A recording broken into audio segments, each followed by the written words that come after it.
হাইকোর্টে এসেও প্রার্থিতা ফিরে পাননি কুমিল্লা ৪ আসনে বিএনপি প্রার্থী মঞ্জুরুল আহসান মুন্সী। নির্বাচন কমিশনের দেওয়া সিদ্ধান্তের বৈধতা চ্যালেঞ্জ করে তার করা রিট খারিজ করে দিয়েছেন হাইকোর্ট। দুপুরে বিচারপতি রাজিক আল জলিল ও বিচারপতি মোহাম্মদ আনোয়ারুল ইসলামের হাইকোর্ট বেঞ্চ এ আদেশ দেন।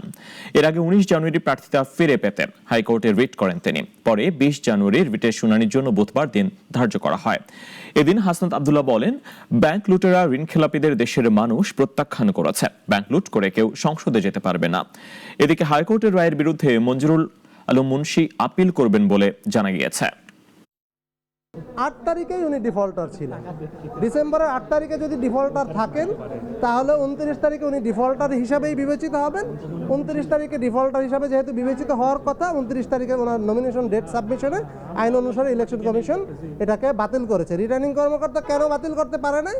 কারণ রিটার্নিং কর্মকর্তার কাছে তথ্য ছিল না যে উনি ঋণ নিয়েছেন। ব্যাংক ডাকাত এবং ঋণ খেলাপি লুটেরারদের জন্য আমরা বাংলাদেশটাকে হারাম করে দিব।